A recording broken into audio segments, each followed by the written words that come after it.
سوال ہے امر بالمعروف اور نہی عن المنکر کے بارے میں کہ اس کا معیار کیا ہے، اس کا میرٹ کیا ہے، کب یہ موقع آتا ہے کہ ہم لوگوں کو نیکی کا حکم دیں اور برائی سے منع کریں، اس کا موقع کب آتا ہے؟ بات یہ ہے کہ پہلے خود عمل کریں اور پھر اس کا حکم دیں، اس کے بارے میں کوئی رہنمائی شریعت نے اس طرح کی نہیں دی کہ پہلے عمل کریں اور پھر بعد میں کریں۔ یہ پہلے اور بعد کا معاملہ نہیں ہے، عمل بھی کرنا ہے، لوگوں کو بتانا بھی ہے۔ اور بعض لوگ کہتے ہیں یہ پہلے اور بعد والا معاملہ جو ہے اس تشریح میں، یہ جو لما تقولون ما لا تفعلون جو ہے، یہ اس کی وضاحت میں لوگوں نے ایک گڑ والی حدیث بھی کوٹ کرنی شروع کی ہوئی ہے، اور بہت سارے لوگوں سے میں نے سنی ہے، اس کی کوئی اصل نہیں ہے۔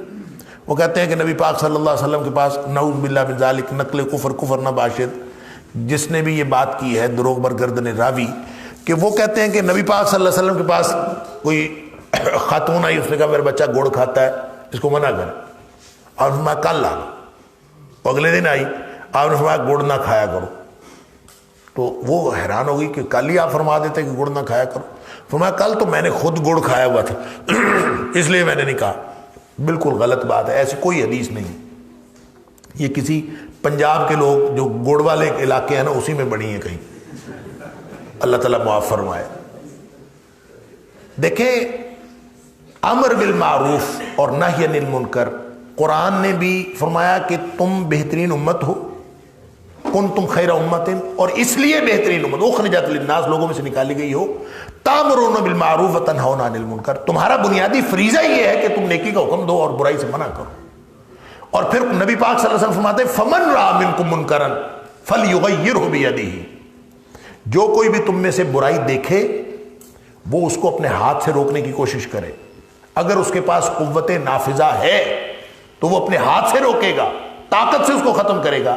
اب اس کے اندر نبی پاک صلی اللہ علیہ وسلم نے یہ معیار تو نہیں بتایا کہ اگر کوئی برائی دیکھے تو پہلے یہ دیکھے کہ اس کے اپنے اندر تو برائی نہیں ہے۔ وہ فمن رأى منکم بالکل عام ہے کہ جو کوئی بھی تم میں سے برائی کو دیکھے فلیغیرہ بیدہ، اس کو چاہیے کہ اس کو ہاتھ سے روک دے۔ اس کا مطلب یہ ہوا کہ جو کوئی بھی دیکھے گا جو برائی کو برائی سمجھتا ہے، اس کو روکنا پڑے گا، اور اس کے پاس قوت نافذہ بھی ہو۔ اگر وہ صاحب البیت، اگر گھر کا وہ سربراہ ہے تو وہ اپنے گھر کا ذمہ دار ہے اور گھر میں قوت نافذہ ہے۔ گھر کی کوئی برائی دیکھ کے وہ اگر مداہنت کا رویہ اختیار کرتا ہے تو وہ گناہ گار ہے۔ لہٰذا خود نماز پڑھنی ہے اور خود برائیوں سے بچنا ہے، خود نیکیاں کرنی ہیں، یہ تو حکم اسی وقت لاگو ہو جاتا ہے جس وقت امر بالمعروف اور نہی عن المنکر کا حکم بھی لاگو ہو جاتا ہے۔ دونوں حکم بیک وقت لاگو ہوتے ہیں، اور دین جو ہے یہ پک اینڈ چوز کا نام ہی نہیں ہے کہ پہلے یہ کرو پھر بعد میں یہ کرو، نہیں۔ ادخلوا فی السلم کافہ، پورے کا پورا دین میں داخل ہونا ہے اور یا نکل جانا ہے۔ ایک تو بات یہ سمجھ لیجئے کہ ایسی کوئی شرط نبی کریم صلی اللہ علیہ وسلم نے نہیں لگائی۔ آپ نے فرمایا فمن لم یستطع فبلسانہ، جو یہ اس بات کی استطاعت نہیں رکھتا، قوت نافذہ نہیں رکھتا، تو زبان سے روکے، زبان سے منع کرے۔ اگر وہ یہ بھی نہیں استطاعت رکھتا فبقلبہ، کم از کم دل سے تو برائی کو برائی سمجھے۔ اگر وہ دل سے بھی برائی نہیں سمجھتا، ذالک اضعف الایمان، یہ تو ایمان کا آخری درجہ ہے۔ اب یہ تو بات ہو گئی اصول قانون کی، اس کی روح کو سمجھیں آپ۔ روح کیا ہے؟ روح یہ ہے کہ نیکی کا حکم دینا اور برائی سے منع کرنا آپ کو اپنے آپ کو نیکی کرنے اور برائی سے رکنے کے لیے معاون ثابت ہوتا ہے۔ آپ کے اپنے لیے بڑا ضروری ہے۔ آپ ذرا لوگوں کو کہنا شروع کر دیں نا، جو آپ کرتے ہیں، جو برائی آپ کے اندر ہے، آپ لوگوں کو روکنا شروع کر دیں کہ لوگوں یہ نہ کرو۔ آپ کے اندر برائی ہو لیکن آپ لوگوں کو روکنا شروع کر دیں، آپ کے اندر اس برائی کرنے کا موقع ہی ختم ہو جائے گا، طاقت ہی ختم ہو جائے گی۔ جو کس منہ سے آپ لوگوں کو روکیں گے جو برائی آپ خود کر رہے ہیں، اور جب آپ روک رہے ہوں گے نا تو پھر آپ کو ہر وقت خیال ہوگا کہ ابھی تو میں روک کے آیا ہوں، میں خود کیسے کروں۔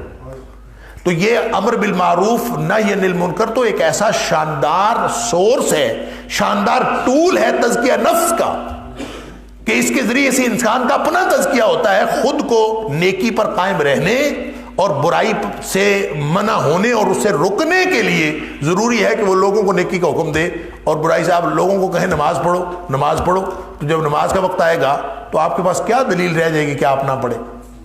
لہٰذا ضرور کرنا چاہیے۔ میں تو یہ سمجھتا ہوں اس کی جو روح ہے امر بالمعروف نہی عن المنکر لازماً کرنا چاہیے۔ آپ کلمہ پڑھتے ہی، دین اسلام کا شعور ہوتے ہی آپ امر بالمعروف اور نہی عن المنکر کرنا شروع کر دیں، اس کے نتیجے میں آپ کا اپنا کردار صاف ستھرا ہوتا جائے گا، آپ کو اپنے کردار کی پاکیزگی حاصل ہوگی۔ لہٰذا یہ ایک تو اس میں تقدیم و تاخیر نہیں ہے، اور دوسرا یہ کہ یہ اپنے آپ کی اصلاح کے لیے بھی ضروری ہے کہ انسان لوگوں کو کہتا رہے۔ آپ گھر والوں کو، آپ ارد گرد کے ماحول میں، آپ اپنے دوست احباب کو جہاں آپ بیٹھتے ہیں، اپنے دفتر میں، اپنے کاروبار کی جگہ پہ، آپ لوگوں کو نیکی کا حکم بتاتے رہیں، نیکی بتاتے رہیں، برائی سے منع کرتے رہیں، تو آپ کو برائی کرنے کون دے گا؟ آپ کو نیکی سے رکنے کون دے گا؟ لوگوں کو آپ نے دن میں 10 دفعہ کہا اور نماز پڑھو، تو جب نماز کا وقت ہوگا تو آپ کو تو ادھر ادھر والے ہی نہیں چھوڑیں گے، بھی تو خود کیوں بیٹھا ہوا ہے، چل نماز پڑھ۔ تو آپ کو شرم آئے گی خود بیٹھے ہوئے۔ تو امر بالمعروف اور نہی عن المنکر تو انسان کو تزکیے کی وہ منزل عطا کرتا ہے جو یہ ہر شخص کے کردار کا تقاضا ہے۔ لہٰذا انفرادی کردار کو درست کرنے کے لیے بھی امر بالمعروف اور نہی عن المنکر ضروری ہے۔ اللہ تعالیٰ ہم سب کو سمجھ اور عمل کی توفیق عطا فرمائے۔ اللہم اہدنا بالقرآن العظیم، اللہم انفعنا بالقرآن العظیم، اللہم ارفعنا بالقرآن العظیم، اللہم ارحمنا بالقرآن العظیم، اللہم اجرنا من النار بالقرآن العظیم، اللہم ادخلنا الجنة الفردوس بالقرآن العظیم، اللہم ادخلنا کلنا الجنة الفردوس بالقرآن العظیم، اللہم اجعل القرآن لنا اماما ونورا وہدى ورحمة، اللہم اجعل القرآن ربیع قلوبنا ونور صدورنا وجلاء احزاننا وذهاب همومنا وغمومنا، وصلی اللہ تعالی علی خیر خلقہ محمد وآلہ وصحبہ اجمعین، آمین آمین برحمتک یا ارحم الراحمین۔